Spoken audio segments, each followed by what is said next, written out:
Waalaikumsalam warahmatullahi wabarakatuh. Alhamdulillah.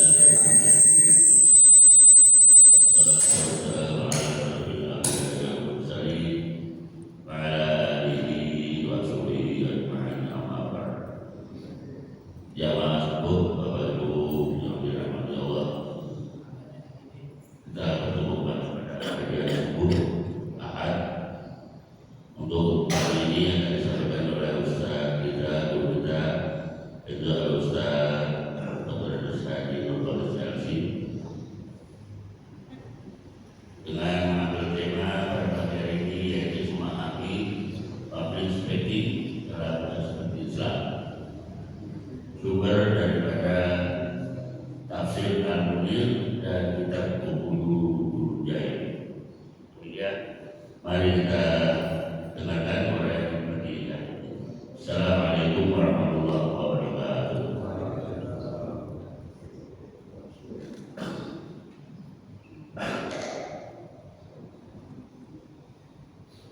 Assalamualaikum warahmatullahi wabarakatuh.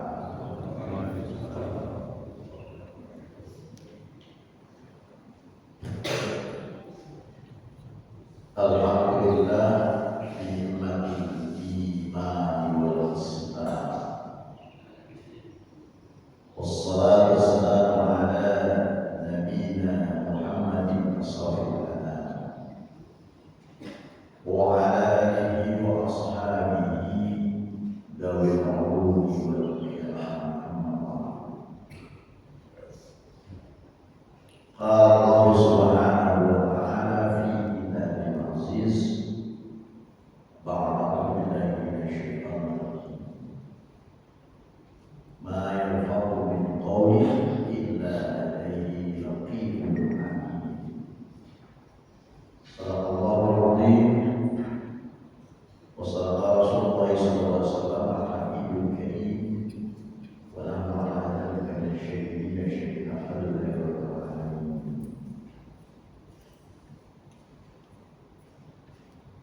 Bapak Ibu jamaah Majelis Taklim Masjid Al-Muhajirin Pondok Jagung yang saya hormati, juga para pengurus Masjid Al-Muhajirin semuanya, semoga kita orang-orang yang senantiasa diberikan kesehatan, kebahagiaan, ketentraman, kedamaian dengan limpahan rezeki yang terluar dari Allah Subhanahu wa Ta'ala. Bapak Ibu yang dirahmati oleh Allah, di dalam surah Al-Rahman ayat 18 Allah Subhanahu wa Ta'ala berfirman, "Ma yalfadhu min qawlin illa ladayhi raqibun atid."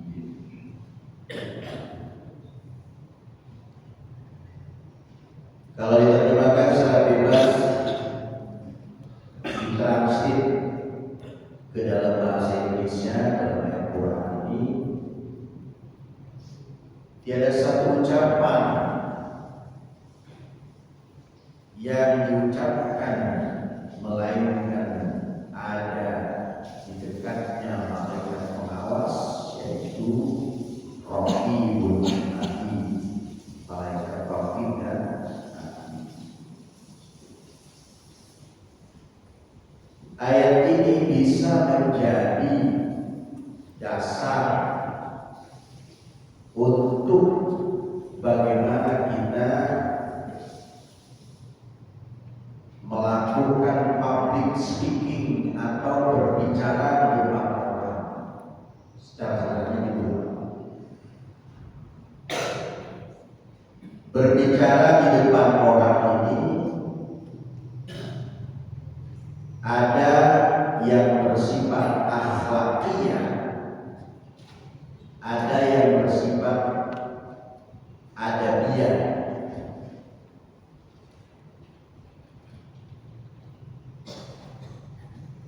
Pembicaraan yang bersifat akhlakiyah itu adalah pembicaraan hasil daripada ibadah yang kita lakukan. Akhlak itu berhubungan dengan penciptaan. Wa ma khalaqtul jinna wal insa illa liya'budun. Tidaklah aku akhlakkan atau ciptakan jin dan manusia kecuali untuk pengabdian kepadaku. Jadi kalau kita berbicara di depan orang dengan baik, bernilai positif, maka itu disebut akhlak. Asal ada refleksi. Begini Bapak Ibu, akhlak itu definisinya da'ayatullah ila fa'alha bi ghairi fi'lin wa riyatin, itu kata ulama. Akhlak itu sikap, perilaku dan ucapan yang refleks adanya, tidak direkayasa. Memang itu hasil daripada ibadah kita kepada Allah yang baik sehingga menimbulkan akhlak. Jadi kalau akhlak itu, kalau akhlak itu tidak mengenal situasi dan kondisi dimanapun dengan siapapun, bicara baiknya itu ada, tidak direkayasa, tidak disetting. Tapi kalau adab itu bisa settingan. Padahal orang itu terperangkap, gede abot, ya, bahasanya kasar. Tapi ketika berjumpa dengan orang-orang tertentu, misalnya dengan pejabat, dengan ustaz, bahasanya lembut banget. Kata istrinya sehari-harinya, misalnya kalau sang suami, gitu, ngomong lembut-lembut di depan orang, gue gitu, kasar, rekayasa, settingan. Nah, itu namanya adab. Adab itu adalah hasil daripada pembinaan yang bisa jadi ada rekayasa. Dia sifatnya temporary, dia sifatnya mengikuti alur walaupun positif. Berbeda dengan akhlak. Kalau akhlak itu satu aktivitas, action, baik perbuatan dan ucapan yang tidak mengenal situasi dan kondisi. Kalau orang berakhlak, Pak, ngomong dengan istri juga begitu, di luar juga begitu. Misalnya orang Bu, suaminya kok lembut banget ngomongnya, emang dia mau di rumah juga sama begitu. Nah, itu namanya akhlak, gitu Pak. Ya, bagus banget Pak. Ada di mana akhlak? Akhlak. Kalau akhlak itu umat Islam dimanapun sama. Ya, baik dia orang Jawa, orang Sunda, orang Batak, orang Madura, orang Betawi, ya, orang Padang, orang Sumatera, baik dia orang Indonesia, Australia, Inggris, Prancis, Jerman, ya. Orang dari bangsa apa saja, kalau dia Muslim sama. Kalau akhlak itu, maka public speaking sebenarnya kalau dalam bahasa sederhana, public speaking itu seni bagaimana mengolah pembicaraan di depan orang. Wah, ini banyak sekali dalil-dalilnya ya dalam Al-Quranul Karim ya, tentang bagaimana kita mengolah pembicaraan di depan orang banyak. Antara lain di dalam surah Al-Baqarah ini nanti ada kategori-kategorinya. Ada pembicaraan, kalau kita bagi-bagi nih, public speaking itu public ya publik, masyarakat. Speaking ya bahasa Inggris itu berbicara. Jadi bagaimana seni berbicara di depan orang supaya orang itu tertarik. Kalau dia dai, bagaimana supaya menarik orang-orang mau menerima Islam, mau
meskipun public speaking musiman disebutnya ya, karena untuk menarik minat.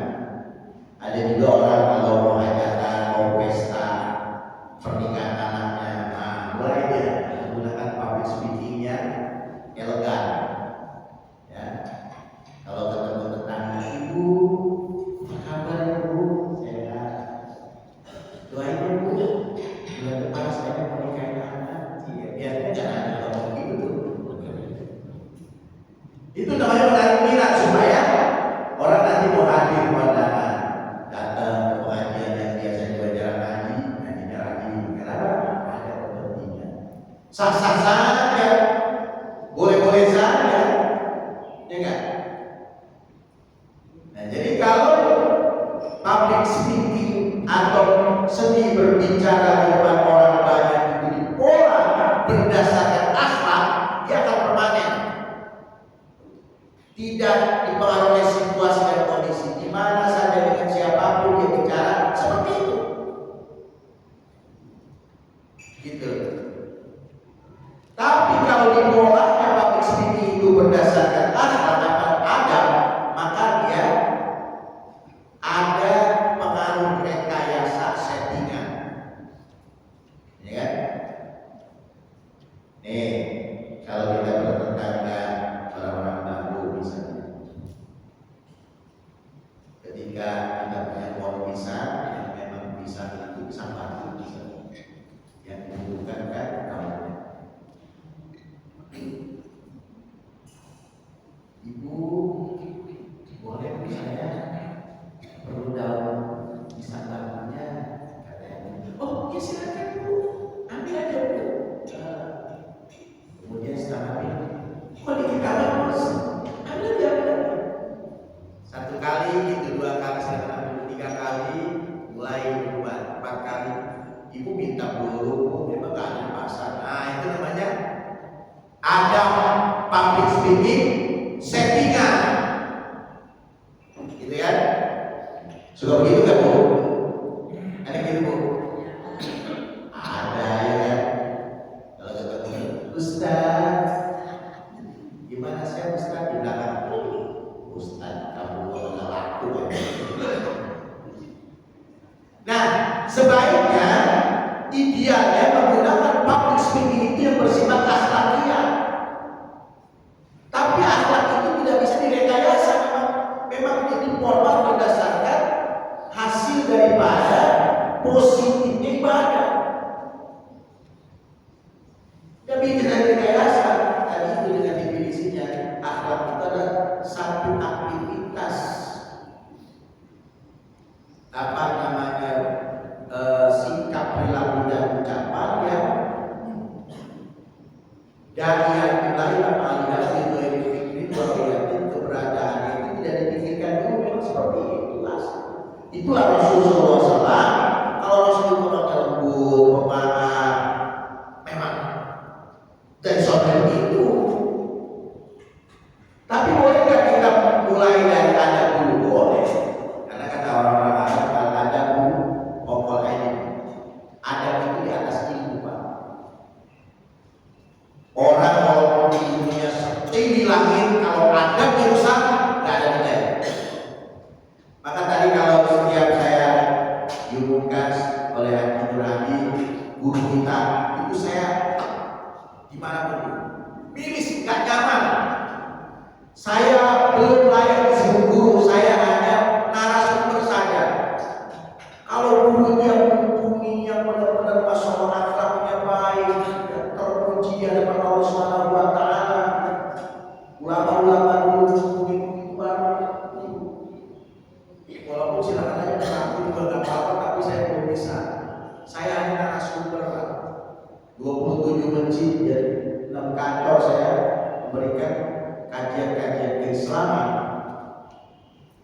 Karena kalau sudah jadi guru, masya Allah, semua jadi panutan. Kalau kata ulama itu uswah dan qudwah. Uswah itu contoh suri teladan yang baik, qudwah itu menjadi sampel kehidupan dari seluruh aktivitas. Itu Pak. Jadi saya narasumber aja, ya. Para jamaah yang dirahmati oleh Allah Subhanahu wa taala, kemudian public speaking juga bisa digunakan berdiplomasi, ya. Kalau di sini dimulai misalnya di dalam surah Al-Baqarah ayat 83. A'udzubillahi minasyaitonir rajim. Wa idza akhadna mitsaqa bani Israila la ta'buduna illallah wa bil walidayni ihsanan wa dhil qurba wal yatama wal masakin wa qulu lin-nasi husna wa aqimus salata wa atuz zakata thumma tawallaytum illa qalilan minkum wa antum mu'ridun.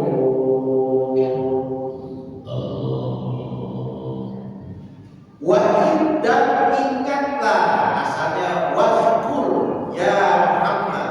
Jadi kitab Al-Quran itu biasanya kepada Rasulullah SAW sebagai orang yang diamanahkan ayat-ayat Quran ini. Wahid dan ingatlah oleh Anda, akhadna ketika kami mengambil meminta mitsaqa bani Israil, perjanjian terberat dari Bani Israil. Apa perjanjiannya yang diminta oleh Allah? La ta'buduna illallah. Janganlah kalian, wahai Bani Israil, menyembah, mengabdi, beribadah, berakhlak illallah, kecuali kepada Allah. Setelah itu wabil walidaini ihsana, dan hendaklah kepada kedua orang tua ihsana, berbuat baik. Nah, ini public speaking-nya. Bagaimana Allah Subhanahu wa taala memerintahkan kitabnya kepada Bani Israil? Tapi ayat ini tafsirnya buat kita semua. Karena yang Allah berlaku sepanjang masa sampai hari kiamat. Bagaimana public speaking kita? Metodologi dan seni bicara kita kepada orang tua. Ulama membagi orang tua itu ada dua, Pak. Satu, orang tua nasab, yaitu bapak dan ibu kandung. Yang kedua, orang tua yang memberikan bimbingan rohani, yaitu guru. Ini sama orang tua, Pak. Bahkan levelnya lebih tinggi, orang tua yang membimbing rohani. Cuma harus ada ini, Pak. Harus ada komitmen, sebutnya tekad kontrak, ya. Saya pernah sampaikan ke masalah ini. Jadi ketika saya hajian tahun 99, apalagi umroh tahun 2012, itu di Mesir Madinah, Pak, yang setelah utara kalau nggak salah itu ada pengajian banyak soal. Nah, orang-orang Indonesia, terutama para ulama yang Islam, suka ikut duduk pengajian walaupun beberapa saat. Setelah ditutup, itu mendatangi syekhnya yang ada. Orang Indonesia kalau bahasa ya syekh, tolong jadikan saya berpolis, jadikan saya bagian daripada murid jamaah. Itu namanya akad baiat, supaya nanti di akhirat itu diakui sebagai muridnya, sehingga nanti ada syafaat dari guru tersebut. Itu namanya akad.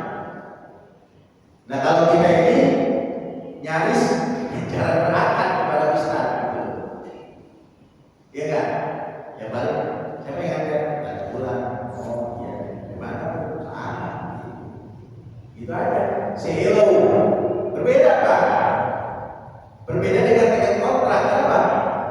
Kata Rasulullah, innamal a'malu binniyat. Perbuatan itu tergantung niat. kita ini ngaji ini mau apa? Banyak motivasinya. Ada yang daripada minggu udah tua ngapain lagi gitu, cucul capek begini. Ada juga yang memang dia menutup ilmu, ada juga macam-macam lagi. Bagaimana berhadapan? Satu ketika sekarang udah tahu seorang ustaz lebih tua dari saya berikan kajian di masjid tersebut di kota Tangerang.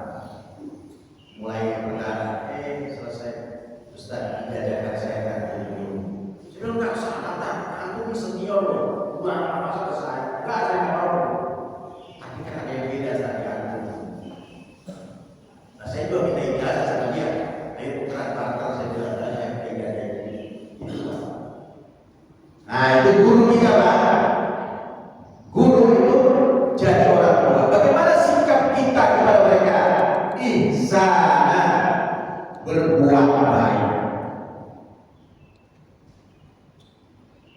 Jangan sampai melukai hatinya.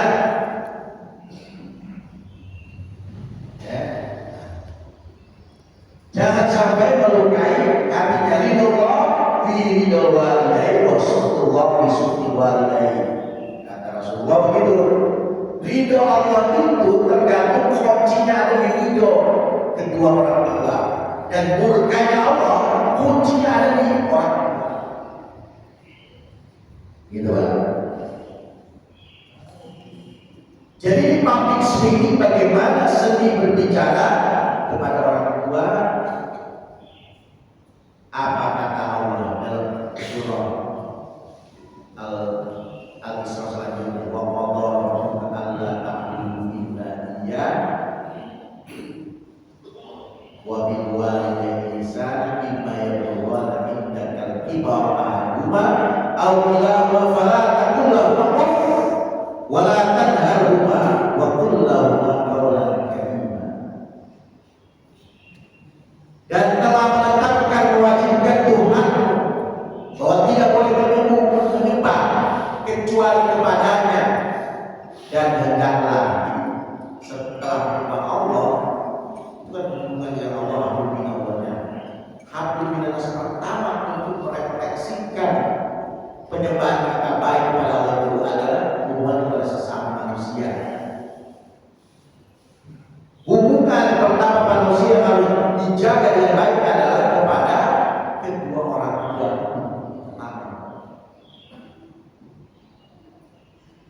Kemudian apabila kedua orang tua ini sudah tua renta atau salah satu dari keduanya sudah ujur, fala taqul lahumā uff, jangan kata uff oleh karena cispi. Ngomong itu saja bisa orang tua. Misalnya anak kita, Aminah, kalau ibu ambil sabun, kok saya begitu? Ngomong itu haram kepada orang tua.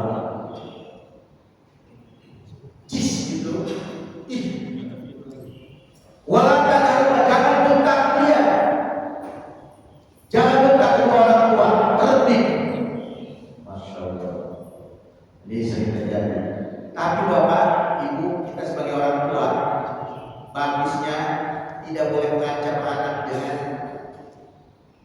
apa namanya? Dengan sumpah serapah atau kepala. Misalnya gini, kamu tuh jangan lawan sama orang tua, nanti durhaka, nanti kamu melawan sama anakku. Nah itu namanya sumpah, itu gak boleh Pak. Jadi ibu walaupun anak kitanya durhakanya kayak gimana, usahakan jangan sampai terlontar kata-kata yang membuat langkah anak. Itu implikasinya berat banget. Orang tua itu seperti tadi kata oleh Rasulullah, kalau orang tua ridho, maka Allah pun ridho. Kalau orang tua tidak ridho, marah, Allah pun marah. Khawatir nanti anak kita jadi rusak, Pak. Ekonominya rusak, rumah tangganya rusak, karena kita tidak ridho. Itu tidak berburu amat, saya sakit hati, tidak usah. Walaupun itu ada hak kita, tapi usahakan itu senjata itu jangan keluar. Ya, kita cuma ada satu sama. Saya cerita saja Pak, ada orang yang mau bangun rumah. Nah, mau bangun rumah itu ada pohon kelapa di kebun tetangganya yang sudah diri ke tempat yang dia bangun kan ada rumah. Yang punya pohon kelapa itu udah adanya itu provokator. Jangan ngomong kalau bahasa jangan ngomong kalau bayar 1 juta, biarin aja dia. Itu kan pohon kelapa lebih dulu daripada dia bangun rumah. Nah, orang itu yang mau datang orang tuanya. Memang apa anak saya itu nama saya aja udah bertahun-tahun aja, padahal dekat rumahnya di samping rumah saya. Tapi saya bilang karena ada semua itu nggak berkah, gitu kan? Itu orang berkah udah sakit-sakitan Pak, dan saya sering melihat itu, gitu kan? Jangan sampai terlontar kata-kata yang membuat laknat. Nah itu public speaking. Itu Masya Allah, kalau kita lagi kesel sama anak Pak, itu pengen orang ucap kan. Kalau bapak enggak, saya itu keren banget pacaran udah sampai nyesek dada itu. Gitu. Itu kan. Nah itu namanya public speaking, bagaimana kita mengolah berdiplomasi, dan itu biasanya lebih cenderung akhlak kalau itu Pak. Kenapa? Karena tidak diketahui orang banyak itu anak kita Pak. Itu bisa jadi sumber akhlak kita. Karena settingan apa kalau dengan anak kan? Gitu. Begitu juga dengan orang tua. Gitu. Ya. Orang tua kepada anak. Maka gunakan jalur public speaking yang terbaik. Kalau anak punya masalah, tidak perlu dia ngadu duluan. Misalnya istri kita bilang, Pak, itu anak kita ada masalah, biarin aja, kecuali dia ngomong sama saya. Berarti udah mampu sendiri yang jauh seperti itu. Kita pakai dengan baik-baik, ya kan? Misalnya, ini Bapak mau ngomong, kelihatannya kamu ada masalah. Kalau Bapak bisa bantu gimana sebenarnya gitu. Lalu nanti anak responnya apa kawan udah kau tahu lah kalau kau dulu bakal bisa menyelesaikan buat kamu langsung gitu udah ya sudah kalau bisa menyelesaikan bagus gitu. Ini masih diolah. Cara mengolahnya satu dirubah mindset berpikir kita. Misalnya kalau kemarin-kemarin kepada anak menganggap anak itu adalah milik kita. Kalau milik kan gini Pak, kalau milik itu menganggap kita atur anak sesuai maunya kita. Maka ketika kita punya mentalitas pemikiran, ya mindset berpikir bahwa anak milik kita, akhirnya kita mudah marah sama anak. Tapi kalau kita jadikan anak itu amanah sebagai titipan Allah ujian, maka beda nanti kita perlakuan kita kepada anak. Jadi harus diubah supaya kita tidak mudah emosi Pak. Kalau anak itu diposisikan di pemikiran sebagai milik, kalau tidak sesuai dengan kita sadar, sedikit saya kita marah, emosi. Kamu gimana? Nyesel saya besarkan kamu, ya merawat kamu kalau kau begini. Karena kita merasa anak itu milik kita. Tapi kalau diposisikan dia adalah amanah dari Allah sebagai batu ujian. Karena anak itu ada dua Pak. Ada anak yang memiliki qurrata a'yun, penyejuk mata, membuat nyaman melihatnya. Ada juga adu laku. Ada anak yang jadi musuh kita. Itu dalam hal itu. Gitu Pak. Makanya kita berdoa kepada Allah Ta'ala kita semuanya untuk menjadikan qurrata Jadi Allah anugerah kepada kami dari istri-istri kami dan anak-anak kami, zuriatun keturunan kami, qurrata a'yun, yang sejuk di pandang mata, melihat anak lagi ibadah, sopan santun, ada etika yang dijaga. Tapi ada juga memang anak itu aduh lagu, ya, jadi musuh kita. Ya. Lalu banyak apa?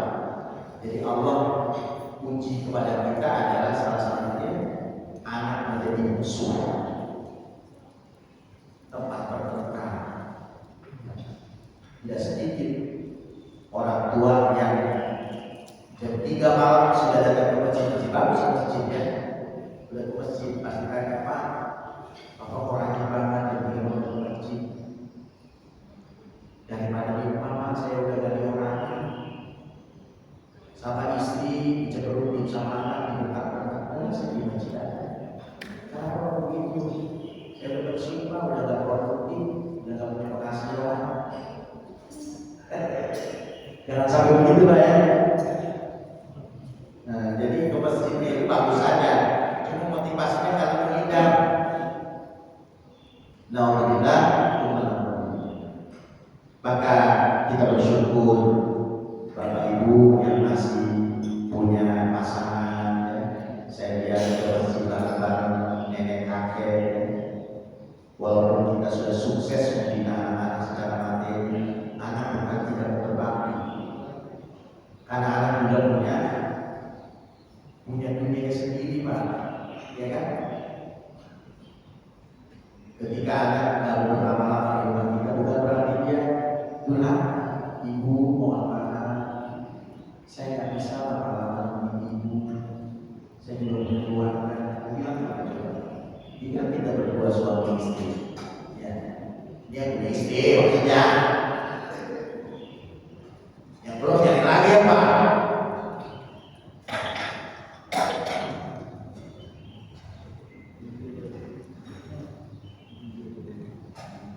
Kemudian public speaking kepada istri kita, ya Pak ya, bagaimana caranya mengolah kata dengan membuat istri itu nyaman. Karena istri itu bukan musuh kita Pak. Nah, kembali lagi, istri itu bukan milik. Kalau istri jadi milik kita, kita jadi kayak marah kalau nggak sesuai dengan keinginan kita, ya. Maka kita jadikan istri itu adalah sahabat, teman, perempuan yang bawel kayak toga, udah turunan kali ya, bawel dia apa mau menurut motor gitu, ya. Maaf ya Bu, nggak semua tamunya ibu-ibu mah kan saya sampaikan, ibu-ibu mah ahli sejarah yang paling pintar. Kesalahan suami 20 tahun yang lalu diungkit apa aja. Kalau kita mah lupa cepat, ibu mah kalau marah. Saya sebenarnya dulu sakit hati saya, apa? Lupa, apa? Udah tahu, muara sendiri aja. Ya sudah, mau diapain? Jadilah kita mengambil ibrah pelajaran yang paling berharga, walaupun tidak semua, seperti Nabi Ayub, apa namanya, yang istrinya durhaka,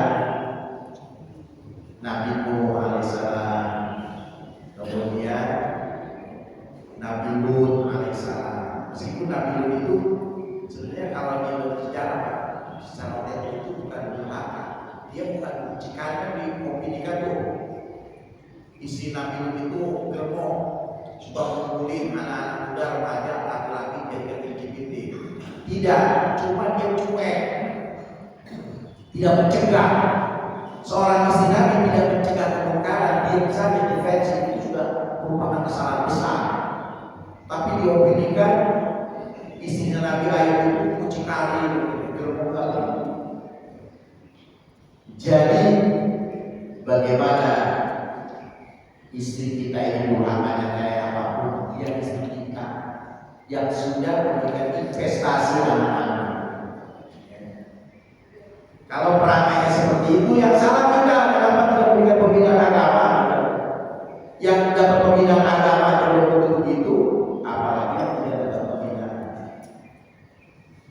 Gak apa-apa Bapak Ibu, pertamanya kita settingan dulu lah menggunakan adab kepada istri ya. Tidak ada istilah terlambat dan tidak ada istilah si bodoh-bodoh baik ya. Saya pulang dari mana istriku yang ganti dari lain sih bikin cantik aja gitu. Itu bahasa rekayasa adab. Gak apa-apa, nanti kebiasaan kata istri gue ngomong begitu, jangan terlalu sinetron, isi dengernya. Kan saya pengen berubah menjadi orang baik. Ini gak apa-apa. Saya amati sekalian, orang punya istri diumpamakan kita punya kulkas rusak ditaruh di samping rumah bertahun-tahun, itu tidak dihiraukan, cuma diatur saja. Ketika ada pemulung yang mengambil, jangan, itu kulkas saya loh, gitu. Padahal pakai keluarga. Hari ini ada orang rumah tangga begitu Pak, istrinya jarang dihiraukan, tapi ketika disatorin orang ngambek. Kita tidak ingin begitu ya. Bodoh amat juga bodoh dan nenek-nenek siapa yang mau bukan masalah itu, ini masalah kehormatan gitu. Jadi tetap saya nih, sekarang dia nenek-nenek peon ya kan, kulit berbalik tentur kan dulu mah tetap bikin peon juga salah satunya kita juga kok ya. Karena tiap hari kayak angkot kan pakai terus servis jarang ya kan. Angkot kan gitu, tiap hari dipakai. Kadang-kadang ada cubit kadang ada angkot gitu. Ya, kalau kita nggak ada cubit kadang. Ya wajar aja sepak pada bocor. Kita nggak boleh bilang kamu gimana sekarang boyo amat sih kamu nempel apa. Nah ini buat ibu-ibu nih, perhatian sangat saya terinspirasi ya dari berbagai macam problematika ibu-ibu. Nih, ingat ya di platnya. Ini mohon maaf banget nih, ini urusan seks. Seakan-akan seks itu yang butuh hanya laki-laki. Satu contohnya apa? Ketika kita sudah tua, kalau muda yang di rumah laki ada alasannya. Capek lah, gerah lah, ada anak lah, ada cucu lah. Ketika tidur misalnya digoda sama suaminya, malah ngamuk. Udah nggak usah begini. Seakan-akan yang butuh seks cuma laki-laki. Jaga itu jangan sampai begitu. Begitu suami kita mulai deketin, kita harus proaktif, lebih aktif dari suami kita. Walaupun kita gak mau. Halo, gitu Pak ya. Kan suka ada tuh. Saya punya tetangga Pak, sampai disuruh nikah lagi suaminya dikasih duit sama istrinya 30 juta dari anaknya. Apa kamu suruh nikah lagi tuh? Gak apa-apa deh. Karena istrinya trauma. Kalau udah suaminya bilang, Mak, bentar ya, itu dia udah kayak ayam mau dipotong. Orang kan walaupun nggak semua kalau udah merokok begitu Bu, dideketin lagi itu ketakutan aja. Jangan disugestikan itu Bu. Ya. Bayangin memori kita masih kemarin bantu. Begitu suami udah mulai noel, kita udah agresif. Itu sama-sama butuh. Jangan kita doang laki-laki yang butuh. Ini penting ya. Saya bakal udah gak kayak begituan. Saya bilang laki-laki nggak ada bakinya, nggak ada penoposnya. Jadi dia kan. Kalau perempuan ada penoposnya, laki-laki enggak. Umur 80 tahun kawin sama gadis, tetap produktif sehamil itu ya kan. Jadi nih, jangan playing victim Bu. Playing victim itu berhasil jadi korban. Ya. Ibu begitu suami udah mulai deketin, udah deh, mau balsam sengaja. Gak boleh begitu, pokoknya terima aja Bu. Kalau perlu tawarin juga, Pak, ayolah kita pulang kayak orang muda dulu. Itu ya kan? Lebih agresif. Kan sama-sama butuh. Jangan sampai nanti dia pindah ke lain hati. Nah ini public speaking seperti ini perlu ya. Awarin Bu. Alah, sebut terbaikkan lah. Gak boleh begitu. Ya, ini namanya ngaji supaya ada perubahan ya. Jadi bagaimana sikap seorang istri kepada suami? Menawarkan diri itu bukan sesuatu yang hina pada suami itu. Ya, urusan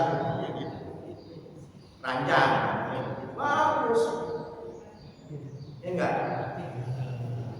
Masya Allah. Ini bagus sedikit ya. Jadi bagaimana sikap kita di rumah? Ya. Kalau ada masalah, terus kita komunikasi, jangan sampai berlarut-larut. Kan gini Pak, salah satu yang tidak dimiliki oleh iblis itu satu sampai sifat awal rendah hati. Iblis kalau bertobat dengan iblis urusan ilmu, wah, gak akan pernah kita.